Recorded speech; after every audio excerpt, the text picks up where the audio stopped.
예, 첫 번째 소식은요. 이른바 대선 잠룡으로 불리는 여권 인사들로 준비해봤습니다. 이준석 의원, 홍준표 대구시장, 오세훈 서울시장, 현재로선 모두 여권 잠룡들인데 물론 탄핵이 인용되는지 여부에 따라서 조기 대선이 될지 아니면 3년 뒤에 대선이 열리게 될지 아직은 아무도 알 수 없습니다. 먼저 이준석 개혁신당 의원의 목소리 들어보시죠. 조기 대선 열리면 출마하죠. 1월 31일 이후에 만약에 대통령이 물러나면은 지금 상황 그렇습니다. 지금 전국이 쓰레기장이고 윤석열 대통령이 사실 쓰레기차에 해당하는 인물이죠. 네. 전기차가 주가 되는 미래는 옵니다. 그리고 꼭 옵니다. 시간의 문제일 뿐. 국민의힘과 개혁신당의 합당 절대 없다. 불가능합니다. 아니 근데 예를 들어서 갑자기 그 국민의힘에서 제가 봐도 그 개혁적인 인물 정말 봤을 때 저 사람이 어떻게 경선을 뚫었지? 하는 정도가 나올 정도의 각성이 일어나면은 누구? 예를 들어요. 우리 상욱이 형님, 우리 김상욱 의원 대선 나와가지고 되면요. 그럼 제가 상욱이 형이랑 만나가지고 논의할 수 있습니다. 정치적 일정을. 예, 김광삼 변호사님. 네. 이준석 의원이 내년 생일이 3월 달이니까 탄핵 심판이 1월 말에만 나오면 만 40세가 돼서 대통령 출마 자격이 되고 그래서 본인도 대통령에 출마하는 방안을 고민 중이다. 근데 지금 오늘 이준석 의원이 방송에 나가서 한 얘기입니다. 자막이요. 스페이스 X 차리는 방식으로 대선에 도전한다. 스페이스 X면 미국의 일론 머스크가 운영하는 그 로켓 발사하는 그 회사인데 정치적 고정관념을 깨야 스페이스 X가 여러 번 폭발해서 사고도 났고요. 그다음에 실패도 했어요. 그러니까 여러 번 실패를 하는 과정을 통해서 계속 나가겠다 뭐 이런 뜻인가요? 어떻게 보면 이제 스페이스 X가 우리에게는 어떤 최첨단 그리고 이전과 어떤 다른 획기적인 모습을 보여준 아이콘이라고 이렇게 볼 수가 있죠. 아, 본인이 혁신의 아이콘이 되겠다. 그렇죠. 그래서 이제 본인이 뭐 제가 볼 때는 이제까지 어떤 정치의 행보를 보면 상당히 좀 앞서간다는 생각이 들긴 해요. 그런데 이제 앞서가는 것이 이제 세 발 네 발자국 앞서가면 사실은 호응을 얻기 어렵죠. 그리고 대부분 기업도 세네 발 앞서가면 되게 망합니다. 그래서 이제 반걸음 한 부 정도 앞서가야 하는데 뭐 제가 볼 때 좀 앞서가는 좀 측면이 있다 이렇게 봐요. 또 젊은 정치인이고 또 공부를 잘해서 그런지 이제 신선한 아이디어는 굉장히 많아요. 그런데 이제 부족한 점이 있죠. 뭔가 여론이라든지 국민과 공감하고 그다음에 어떤 언어에 있어서 물론 자신을 표현하는데 언어에 있어서 자신이 마음대로 쓸 수 있지만 본인이 대한민국 어떤 정치 리더가 되고자 한다고 한다면 아까 쓰레기차랄지 아무리 잘못했다 하더라도 이제 저런 표현은 맞지 않아요. 예, 쓰레기차 가고 분뇨차 온다. 그렇죠. 그러니까 이제 그게 이제 윤석열 대통령을 의미하고 이재명 대표를 의미한다. 뭐 이런 것 때문에 논란이 됐었죠. 본인은 이제 전기차라고 생각하는 건데 이제 제가 볼 때는 이제 본인 생각이에요. 국민들이 전기차로 인정을 해줘야지 대선 나가서도 뭔가 좋은 결과 얻을 거 아닙니까? 그래서 꿈은 자유죠. 하지만 그 꿈을 이루는 것은 본인의 의지가 아니고 또 국민이 어떻게 판단하는 것에 다르기 때문에 아마 저는 뭐 이준석 의원이 전에 국민의힘에서 당대표일 때 굉장히 많은 제가 칭찬을 많이 했습니다. 그런데 어떤 행보 자체를 보면 아니 정체성이 이제 보수인지 진보인지 중도인지 좀 애매한 측면이 있어요. 그리고 이걸 뭐 보수로 분류할 수도 없고 또 보수에서 굉장히 많이 비판하고 반대하고 있지 않습니까? 그런데 그런 것들에 있어서 뭔가 뚜렷한 자기의 그런 것이 보여주지 않는 이상은 본인이 그런 얘기를 하더라고요. 뭐 화성에서 국회의원 선거에서 이겼듯이 대통령 선거하고 국회의원 선거는 하늘과 땅 차이예요. 그럼에도 불구하고 이제 본인이 뭐 나가겠다고 하면 그건 뭐 본인의 뜻이겠죠. 예, 알겠습니다. 김윤현 의원 보시기에는 어떠세요? 그러니까 이준석 의원이 확실한 그 또 지지자들이 있잖아요. 20대 남성으로 불리는 확실한 그런 지지 기반을 바탕으로 뭔가 확장 전략을 나도 짤 수 있다. 그러면 나도 가능성이 있다. 지금 일각에서는 여권 내에 보수층의 단단한 주자가 안 나올 경우에 이준석 의원도 보수 주자로 볼 수 있는 것 아니냐. 그런 해석을 내놓기도 하던데 동의하세요? 본인은 절대 국민의힘에서 누군가가 나오면 나는 그 사람과의 단일화할 생각이 없다. 이렇게 얘기를 하네요.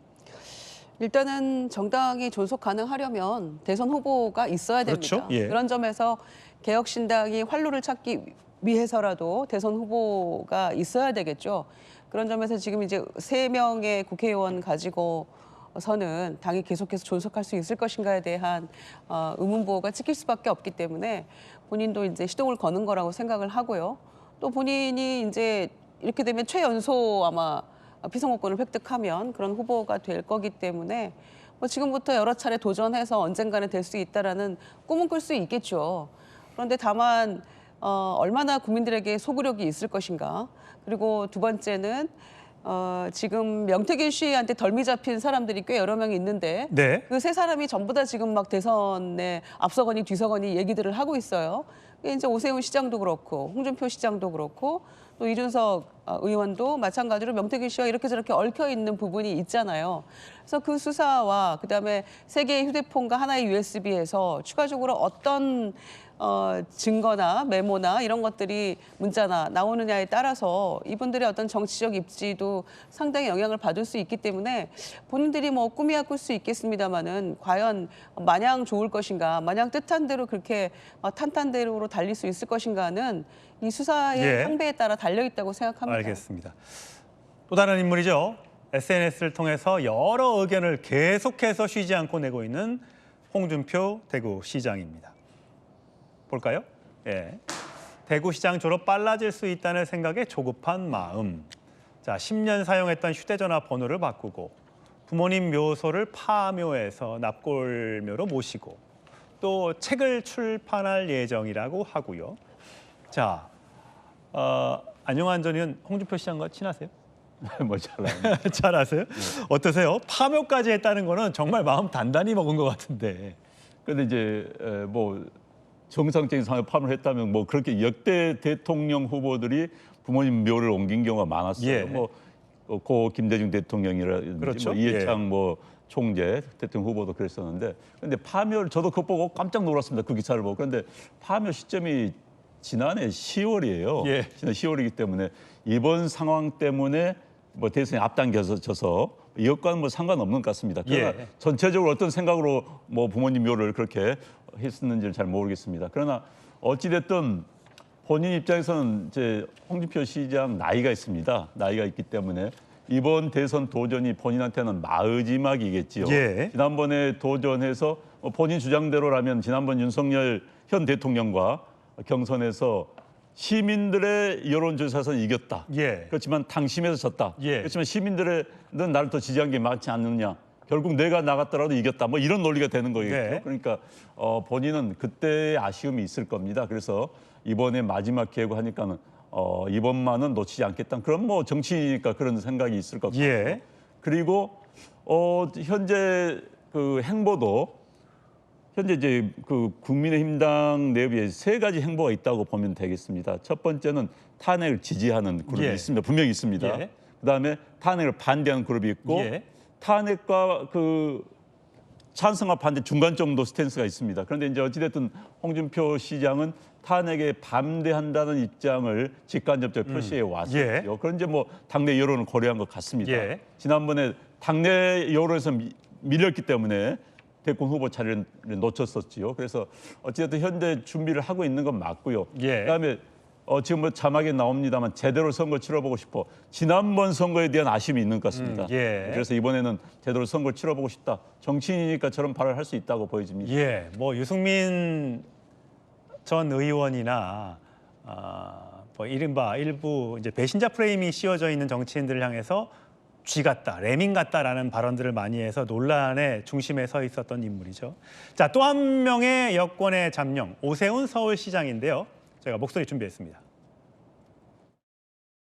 고민이 깊습니다. 중도에 사퇴한 전력이 있는 제가 다시 또 서울시장직을 사퇴하고 대선에 출마한다는 건 사실 상당히 부담이죠. 예. 유권자에 대한 도리가 아니고요. 그러나 또 한편 생각을 해보면 예. 국가가 위기 상황이고 제가 이제 4선 서울시장입니다. 이런 그 소중한 경험, 공인으로서의 경험 이것을 이제 좀 더 큰 단위의 나라에서 써야 된다라고 하는 요구도 분명히 있을 수 있습니다. 이런 두 개의 큰 요구 또 책임감 사이에서 정말 깊은 고민을 해서 예. 지혜롭게 판단하도록 하겠습니다. 예, 성치은 부회장. 오세훈 시장의 목소리. 조기 대선 출마 고민은 깊다. 두 개의 책임감. 서울시장을 4번이나 했기 때문에 충분히 했습니다만 어쨌든 중도에 사퇴한 전력이 있고 조기 대선이 치러진다면 서울시장을 버려야 하는 그 입장 충분히 이해는 갑니다. 그래서일까요? 마음이 급해서일까요? 아니면 여러 가지 본인들의 업적을 좀 만들고 싶어서일까요? 서울올림픽을 또 추진한다고 하죠.